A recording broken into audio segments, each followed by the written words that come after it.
Can Ripple beat the SEC? When will Ripple present new arguments in its defense? How much will XRP cost after the trial ends? We will answer these questions in today's video. In the meantime, subscribe to the channel and we're getting started. The application, filed yesterday by Layton's attorney, Carl Cecere, asks permission to petition the court for access to drafts of William Hindman's contentious speech from 2018.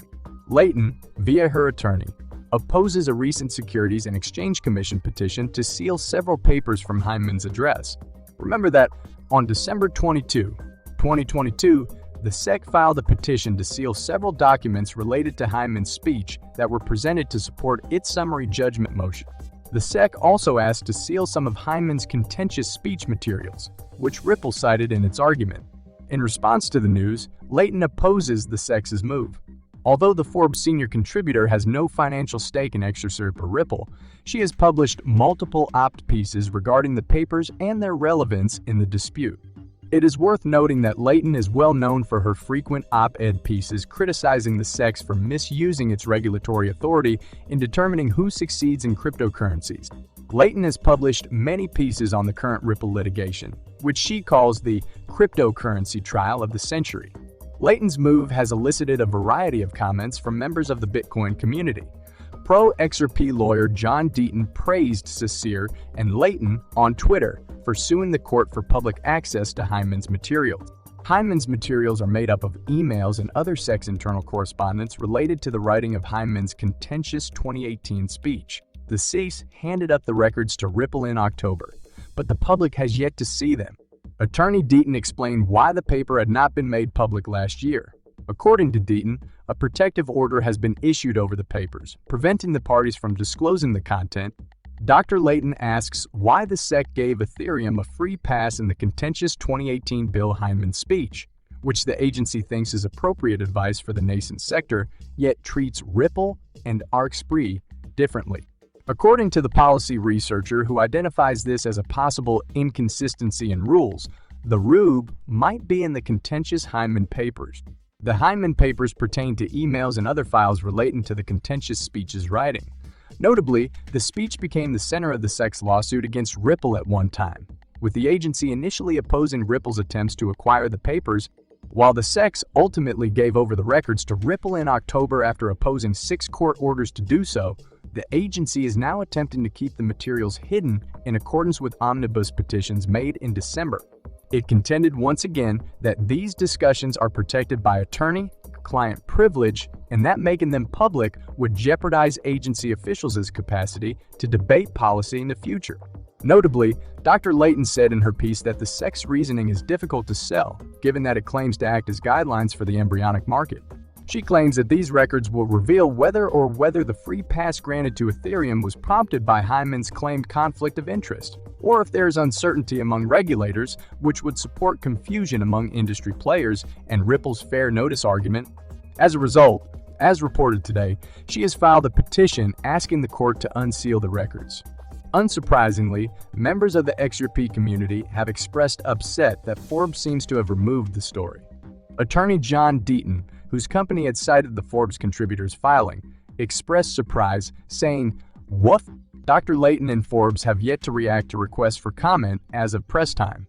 However, if the Crypto Basic receives input, it will update this report." Ripple's A22, David Schwartz, has become a Twitter star. In a tweet yesterday, the Ripple executive and XRP Ledger creator made a comment about peeing in a pool, provoking the backlash. "I was assured that as long as nobody is particularly close to you in a pool full of people, nobody would know that you did," Schwartz writes. "I realize now that this only applies if you're in the pool." The crypto and XRP communities have reacted in force to the amusing tweet. A few Twitter users thought that the Ripple executive's comments may have some hidden meaning.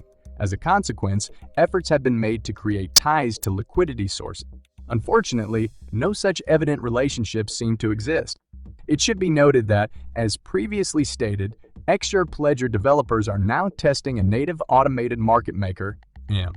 Schwartz believes that the AM's qualities, such as the ability to provide single-side liquidity supply, distinguish it from other comparable products. Those who thought the joke amusing but could not see any deeper meaning uploaded tales and memes in response. Nonetheless, the tweet has received appreciation from an unexpected source, Cardano developer Charles Hoskinson.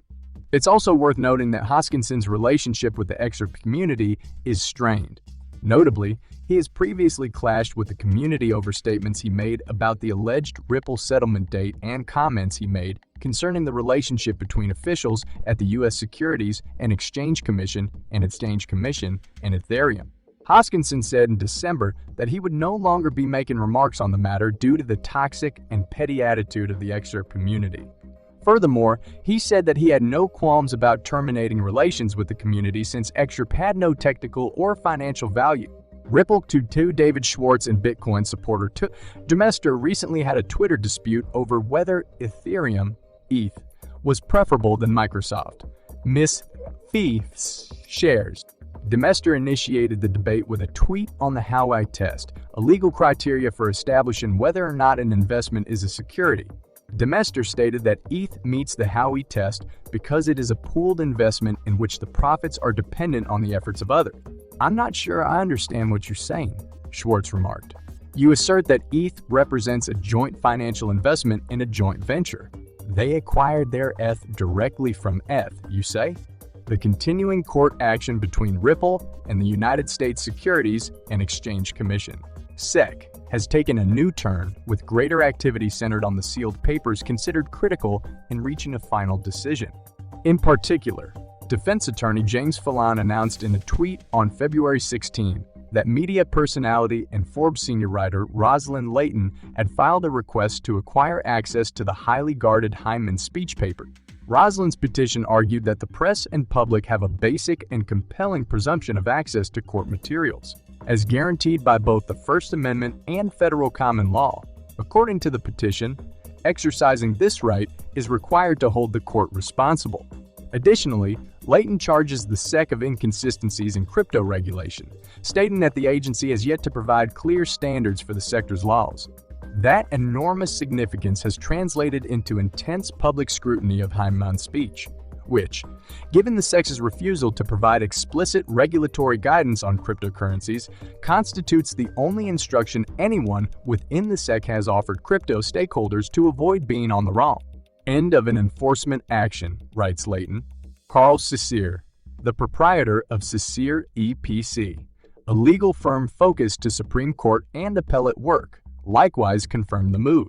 "We recently filed this application for permission to intervene in the SEC's UV Ripple lawsuit, in which the SEC wants billions of dollars in fines from Ripple based on their cryptocurrency Excerpt, which the agency argues is an unregistered securities," Cesare said. Incidentally, Layton's Forbes piece, which presented a critical analysis of the SEC's alleged unjust handling of Ripple, was mysteriously pulled from the internet seconds after the petition was filed. The Hyman speech, given in June 2018 by William Hyman, then director of the SEC's Division of Corporate Finance, is a key document in the Ripple case since it is thought to include the regulator's opinion on the categorization of cryptocurrencies as security. During the hearing, Ripple attorneys have urged the court to require the SEC to provide the records for inspection.